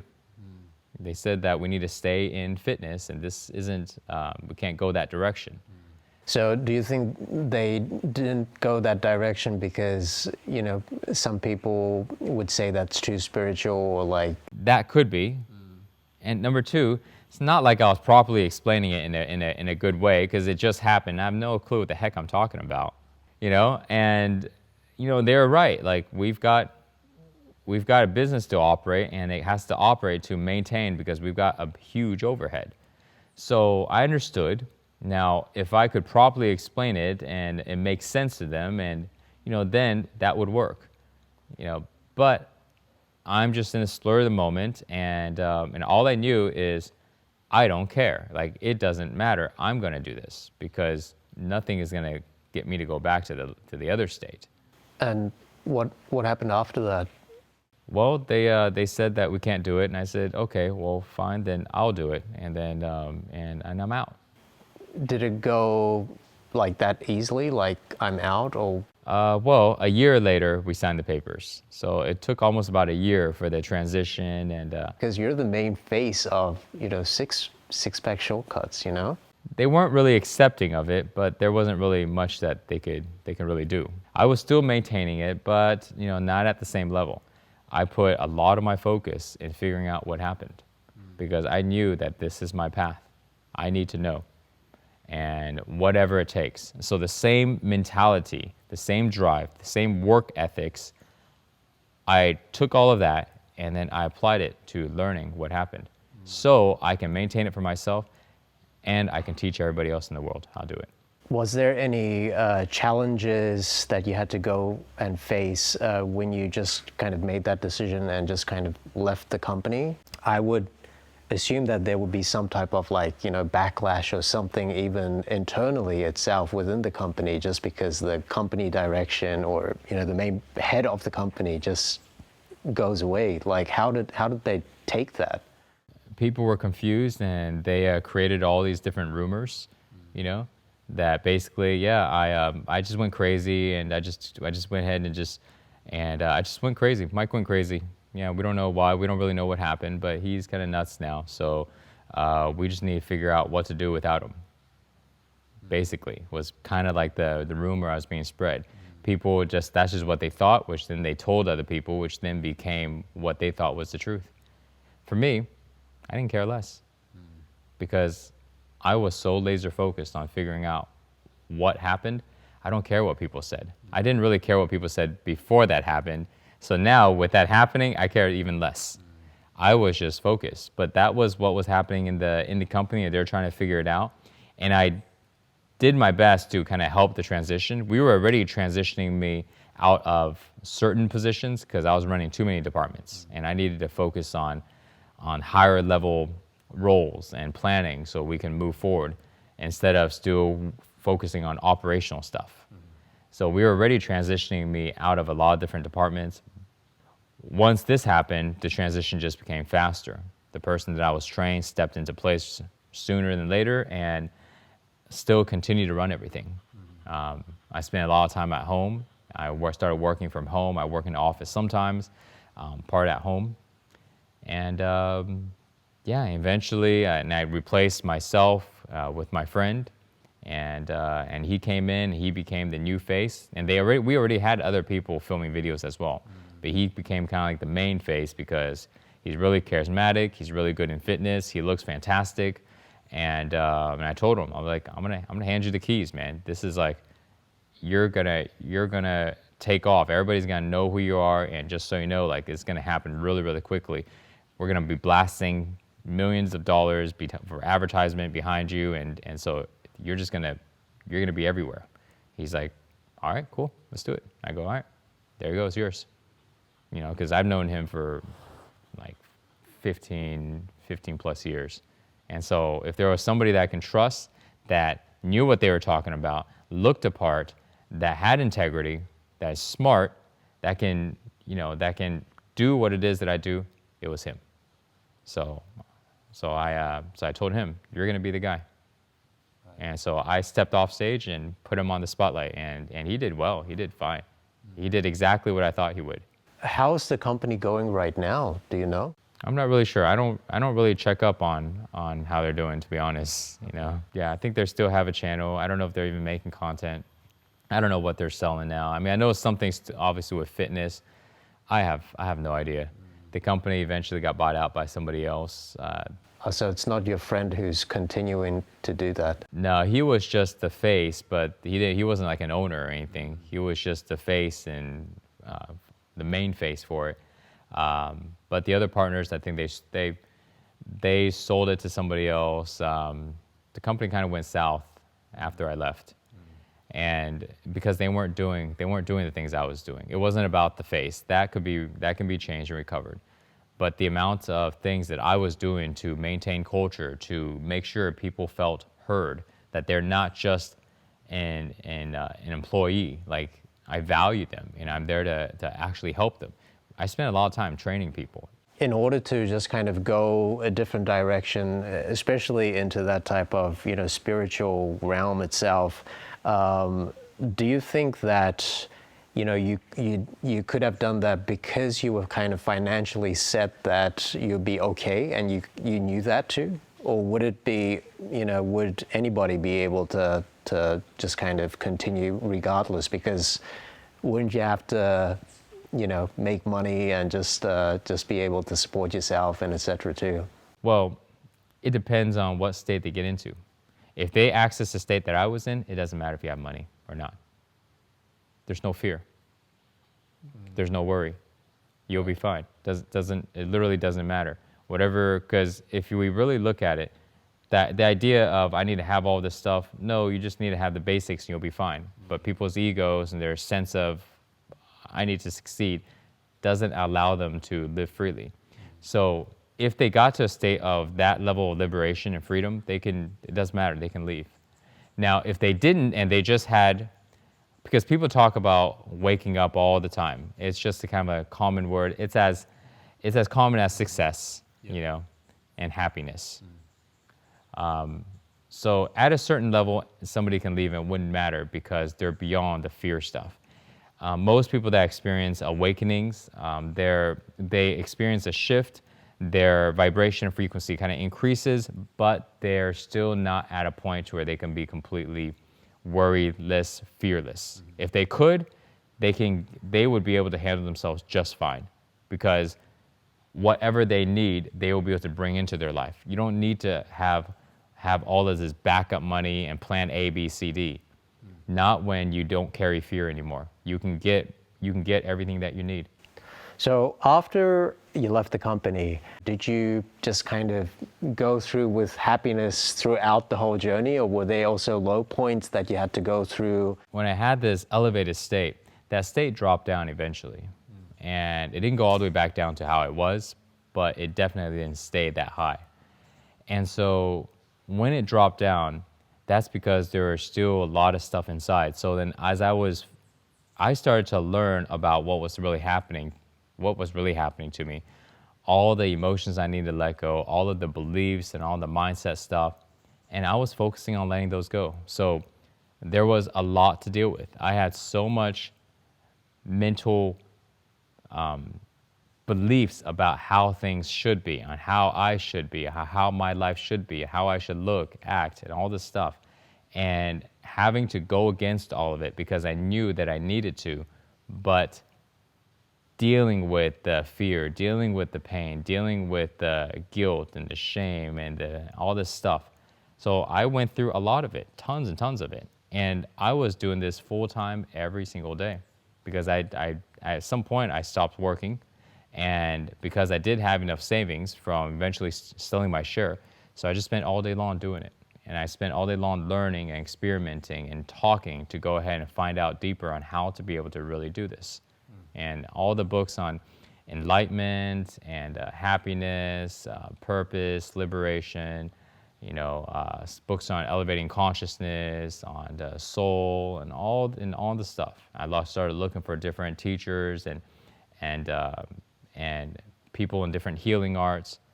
I started learning deeper into yoga, and so I looked everywhere to go ahead and try to have a base understanding, because I couldn't really grasp it because everybody's kind of talking about something different. Would you say that you have a good grasp right now? And, what type of things would you, teach right now? So I teach two things to my students, because these two things, it took me 7 years to realize these two things are the most important. The thing with becoming more happy or becoming more free on the inside, letting go of fear and judgment and all this stuff, is that there are infinite amount of things to pay attention to. And imagine if a person needs to go ahead and learn how to let go of things that they've been carrying for decades, that in itself is a challenge. And now, on top of that, if they don't know what to actually focus on, what approach to do, then they can't even start. It's like, show me where the starting point is at, or show me what direction I need to go. But if I don't know what direction I need to go and I have a whole mountain to climb, how am I going to even get there? And so I found out that after being very lost for a while and going everywhere, spending lots of time, I came to a realization that there's only two things to focus on. And if you accomplish these two things, all your problems are gone. All of them. Not just one, not just most, all. What are the two things? So I'm going to say what these two things are, and then the next thing for people to do is learn how to connect the dots. If they can't connect the dots, they don't fully understand. Connecting dots took a long time, years for me to connect it. I can connect them now. But the two things are, number one, the first most basic thing that I think everybody can agree on: accept who you are at this moment now. That's it. Accept who you are at this moment now. Fully accept, not partial, full. And people, they would go, yes, Of course, Kay. Yeah, right. Self-acceptance, because you can't be like somebody else. You got to be your own stuff. You got to do what you want. Right? Everybody agrees. All those people that are saying that, they don't accept. But they agree. Just like, when you tell somebody, yo, man, it's really about happiness. They go, yeah, okay, it's really about happiness. Let me tell you why. And then you go into their life and you find out they're not very happy. Right. They fight with their partners, they're so stressed. But yeah, it's about happiness, and they totally agree. Accept who we are. What does that really mean, right? Some people go, I accept, like I talk to people every day, and people understanding of acceptance is just surface layer, just like how mine was. But after the last 7 years, I've gotten to a much deeper layer now of acceptance. Acceptance really is, we don't care to be different. We don't care to be better. Like, we don't care to improve. We don't care to, we don't care to change. Now, not caring to change, not wanting to change, does not mean we don't change. Because change is inevitable. We cannot stop change. Every moment that's happening right now, we are changing. We are becoming older. So we can't stop it. The earth is changing. We're moving in a different part of the universe. It's all changing. So change is inevitable. But if we want change, then that means we are not okay with the way we are now. That's why we want to change. Because if you're okay with who you are now, why would you want to change? You're okay with the way you are now. So that means if someone goes, I want to be better, then what they're really saying is, I'm not enough right now. That's why I need to be better. I need to be smarter. Right, so that means you are dumb right now. That's what you're saying. If you say, I want to be smarter, you're saying that I am dumb right now. Or someone may play with the words. They go, okay, no, I am smart, right? But I want to be smarter. Okay, right. So that still means that you think you're not smart enough now. These are just words. But the consciousness, once somebody is conscious of themselves not being enough in something, that's why they want more. No matter what, the moment that somebody wants to be more within themselves, they automatically are conscious that they are not enough in one way, shape, or form. And what is the second one? The second one, once somebody is able to fully accept how they are, now they get to do what they want because they stop stopping themselves. That means they stop judging themselves on what they do. Right? Now they can do anything that they want. And if somebody can do what they want, they will accomplish their goal. No matter how big or how small the goal is, they will accomplish it because they just keep taking action. That's how goals are accomplished, taking action. It's simple. Just do it, and then it will happen. You may have to do it 10 times or 1,000 times, but it will happen because you won't stop. You just keep going. So the second thing now is to allow that to happen. How do we do that? Because just because somebody is watching this doesn't mean that they can do it. They will try, and then they'll run into a wall. That wall that they run into is the emotions in their body. Because the emotions in their body is supporting the way that they're seeing themselves right now, the lack of self-acceptance. When they release those emotions, they release that filter of lack. But until they release it, that filter of lack is there. So they can learn about self-acceptance, they can try to act like they fully accept themselves, but they cannot actually do it. They are always trying. Kind of like an actor who's acting like a role, and they may act really, really well, but they are still acting, and they know consciously that they are not that role. So for what you're doing right now, you're teaching these type of mindsets, and at the same time, it also involves like physical exercise or other things, is it? Absolutely, because a person's got to be able to release the emotions in their body, which means they need to learn how to let go in their body. And what let go in their body actually means, because when people talk about, hey, surrender, release, let go, okay, what the heck are you really talking about? What do I specifically do? And I tell my students all the time, I'm going to teach you very, very, very specific things. Generalization doesn't work if you want specific results, right? And we're talking a very specific thing. Your body's got to be able to relax. You got to literally be able to let go of tension. Tightness, tension. Tightness, tension. Tightness, tension, right? Like let go.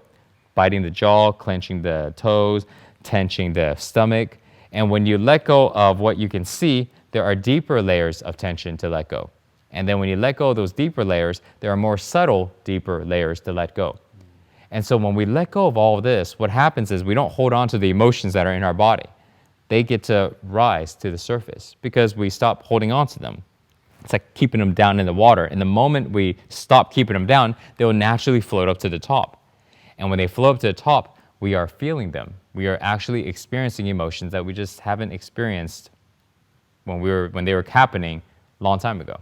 I think a lot of people are, feeling anxious or, is there any, I'm sure, there's much more than technique itself, but is there any type of something which people could do that you could recommend?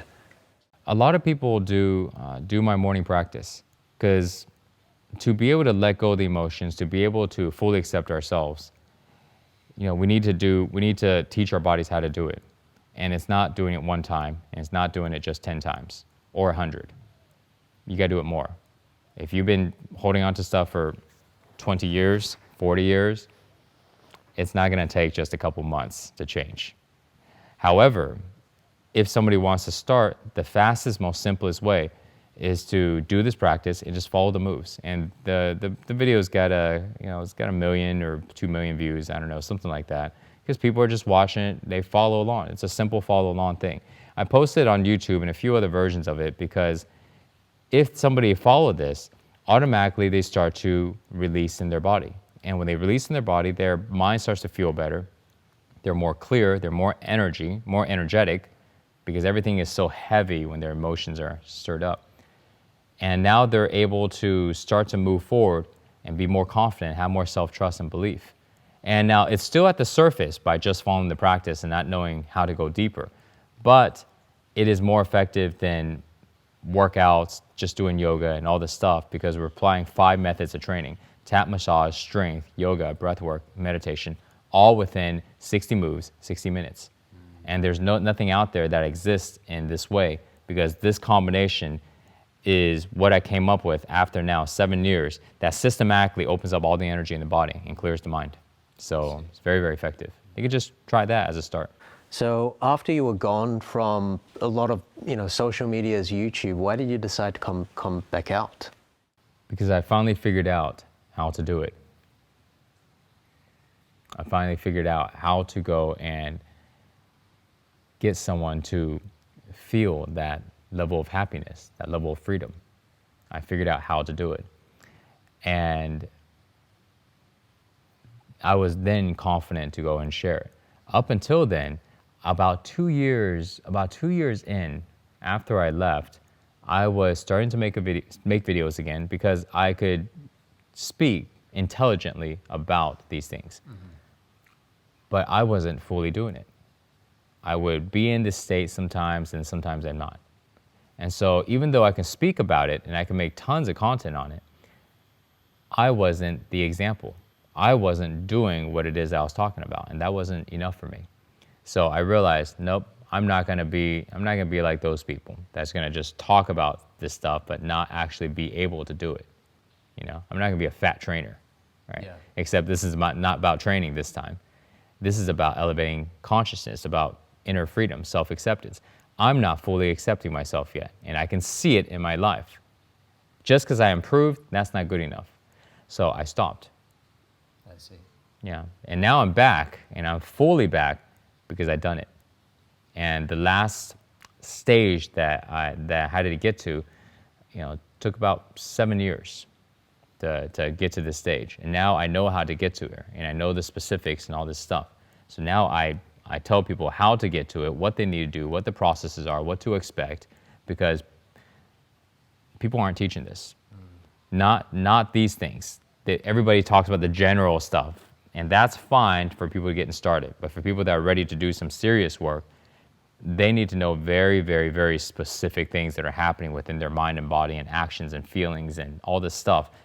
If not, they're going to be really confused. They do not have the confidence to move forward because they don't know whether or not it's correct, because it is very different and it kind of looks like it's the wrong thing. But that's the thing. It looks that way, but it's not. But they don't understand why it's not, because nobody's there to guide them.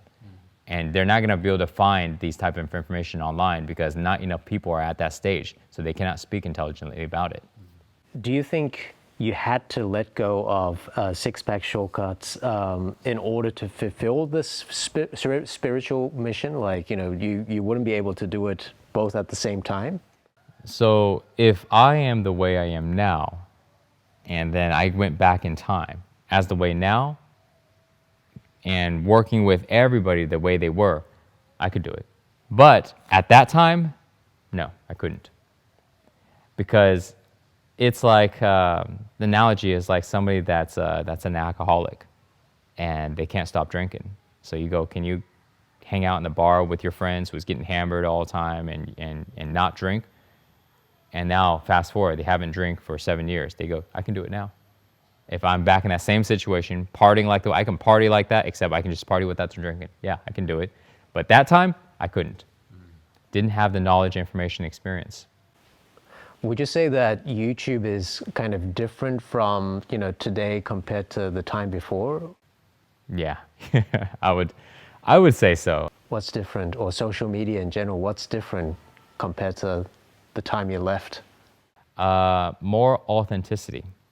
There's more rawness, because people all have the ability, more people have the ability to make content, more people have the ability to sell products, sell information, become an entrepreneur. So therefore, the level of credibility has increased.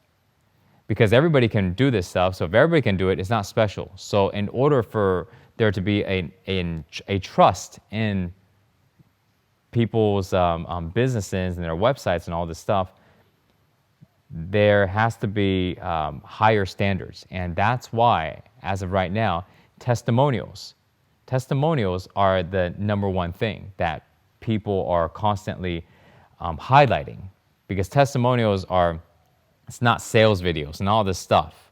It's real life people sharing their stories, and that's something that's changed in business, especially in online marketing, which is pretty much where business is at anyways. That I've seen has been a big change. And YouTube or other social media, testimonials are a big thing. Do you think you can replicate the same success that you had before if it's right now? Not replicate the model, the success. I don't know. What I do know is I've taken all of the things that I had before that allowed me to succeed, and I've let go of all the things that was holding me back. And that's how I am now. So will I create the same thing? I have no idea. But I do know that I'm going to do whatever it takes to accomplish that promise, which is to go and share this with everybody and teach people how to do it. So what does your future look like for you? What are you going to do from now? I imagine that people will know how to be able to take care of their body and mind, and not just have a general idea. Specifically, they will know how to do it, and they will be able to do it because they'll understand all the things that they don't need to do anymore, and they'll do something that's very, very simple, just like brushing your teeth and taking a shower. Everybody knows how to do it, and they do it every day. They know how to drive. They know how to type. People will know how to do that. And they'll know how to do that because they'll understand all of the things about fitness, working out, all the stuff that they thought this is how it should be. They'll realize, no, that's not how it should be. And because you think that's the way it is, that's why you have failed. That's why you're not consistent. That's why you're out of shape. That's why your energy is low. That's why you're feeling bad. They're going to know how to be able to fix all of that stuff. And they'll know how to do it because that's my goal, is to reframe how to train. People's approach on training is not correct. It will allow them to fail. And this is why people usually are not in good shape, because their approach about it, their mentality is incorrect. If they switch their mentality, that alone would allow them to be very successful. Now we take them one step further and teach them this training. And what this training is not just 60 moves in 60 minutes. It's a method. It's a method that they approach in life. Because the way that they approach one thing is the way that they approach all things. And so therefore, if they can approach training in this way, then they can approach their relationship, their job, their personal relationships, the way they see themselves, treat themselves in exactly the same way. Now their life transforms. And this is a very systematic, structured way on how to do all of it. And once they know how to do all of it, because everything's step by step, you learn this, you practice this, it's simple, easy, and effective. And once they do that, they let go of all structure. They break it all. Just like a child that needs to learn with structure. And as they grow older, they let go of the structure. And then they start to create freely without the boundaries.